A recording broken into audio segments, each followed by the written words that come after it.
Attention, toutes les photos que vous verrez dans les épisodes, c'est moi que je les ai faites. Pouette, pouette, les zipouipoui. Oh la vache, ça m'avait manqué. Pouette, pouette, les zipouipoui. C'est la rentrée et j'ai un peu tardé, j'avoue, à refaire une nouvelle vidéo pour la simple et bonne raison que j'ai une vie à côté.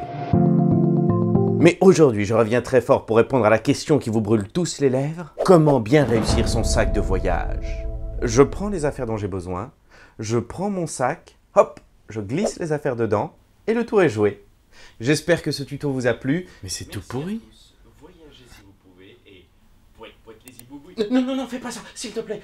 Je suis désolé. Promis, je recommence et cette fois-ci, je te donne des vrais tips.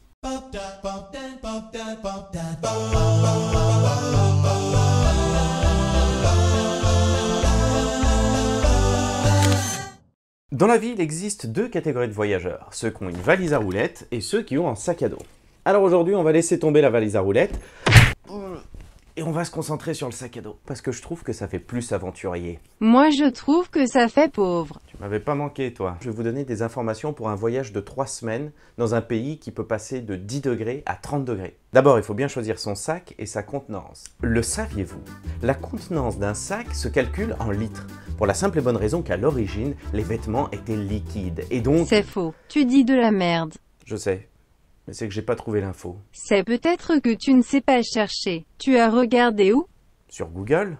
Ce que je peux vous dire, c'est qu'en règle générale, on choisira le volume du sac en fonction de combien de temps on part, s'il faut qu'on prenne à manger avec nous, ou s'il faut prendre de quoi dormir. Ne vous inquiétez pas, je vous ai fait un petit tableau qui résume assez bien ça. Par exemple, pour une randonnée à la journée, on pourra prendre un sac de 10 à 35 litres. En autonomie complète, c'est-à-dire avec sac de couchage, tente et tout le merdier pour se nourrir et s'habiller, pour plus de 7 jours, il faudra un sac de plus de 65 litres. Alors que si on compte dormir dans des gîtes ou dans des hôtels, eh bien tout de suite on peut se satisfaire d'un sac de 55 litres pour le même nombre de jours. Et la dernière option, c'est celle que je préfère, c'est repas et nuit en gîte ou en refuge. Pour plus de 7 jours, un sac de 40 litres suffit.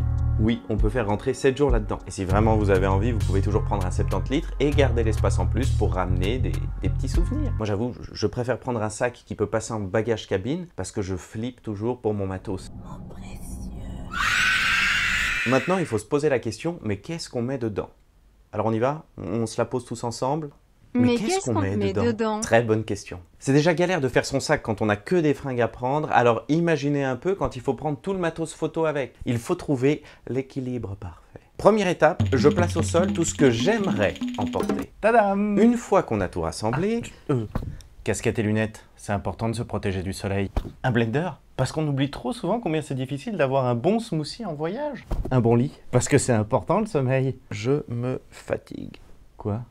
Maintenant, sur tout ça, je garde que ce dont j'ai vraiment besoin. Alors, variante 1, le pack du hardcore photographeur. En matos, mon boîtier, un Sony Alpha 7R2, un 24-70 à f2.8 pour les paysages, un 70-200 à f2.8 pour les animaux et les gros plans, un 50 mm à f1.8 pour le kiff, et un 18-24 mm f4.5-5.6 pour les petits espaces. Un drone pour les zones inaccessibles, un trépied pour les selfies et les longues pauses, un monopode, un gorillapod, un filtre ND12, un filtre polarisant, un filtre UV, un Polaroid, c'est pour donner directement un souvenir, des films pour le Polaroid, 3 batteries, un chargeur, une multiprise universelle, une télécommande de déclenchement à distance, des cartes SD, mon ordi et un disque dur de backup. En vêtements, un caleçon. Le strict minimum, quoi. Alors oui, j'en vois déjà s'exclamer « Oui, mais nanana, l'hygiène !» Est-ce que je dois vous rappeler que c'est pas pour rien que les vêtements ont un recto et un verso? Et alors d'autres ajouter à « Quid des maladies de type dermatose aiguë, fébrile, neutrophilique ?» Ce à quoi je réponds déjà « Où as-tu appris ce mot ?» Et en plus, oui, c'est vrai qu'au fil du voyage, tu développes une odeur tout à fait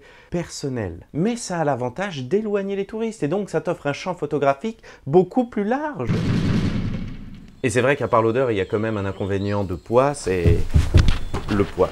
C'est pour ça que j'ai créé la variante 2, le Suisse, et je l'ai appelé comme ça parce qu'il est raisonnable. En matos, je prends mon boîtier, un objectif 24-70 qui ouvre à f2.8, un drone, un filtre ND, un filtre polarisant, les batteries, les chargeurs, les cartes SD, mon ordi et un disque dur de backup et c'est tout. Et pour les vêtements, je prévois 7 jours de fringues parce que je compte faire une lessive une fois par semaine, 7 caleçons, 14 chaussettes dont des techniques pour les jours de marche, 5 t-shirts parce que je compte pas transpirer comme un porc tous les jours, un pantalon et un short, ça suffit sachant que j'aurai une tenue en plus sur moi le jour du départ, un maillot de bain, une serviette microfibre pour la douche et la plage, un coupe-vent étanche pour la pluie, une doudoune pour le froid, une petite chemise, si jamais il fait juste un peu plus frais, une paire de chaussures de marche, et c'est tout pour les fringues. Pour l'hygiène, je prends un savon d'Alep avec lequel je peux faire des lessives, mais aussi me laver. Une brosse à dents en bambou, parce que j'emmerde le plastique quand j'ai le choix. Une gourde, parce que j'emmerde doublement le plastique quand j'ai le choix. Mon couteau suisse en bois, parce que... Je crois qu'on a compris.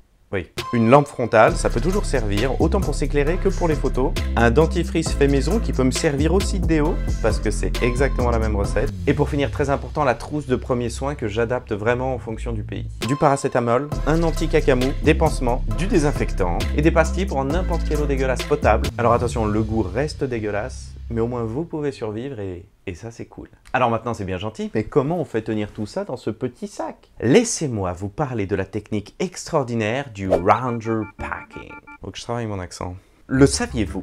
Le Ranger Packing a été créé par l'armée américaine pour permettre aux soldats d'optimiser le contenu de leur sac et de pouvoir les identifier plus facilement. Il consiste à transformer chaque vêtement en petits rouleaux. Pourquoi rouler? Ça prend moins de place? Eh bien, j'en sais foutrement rien.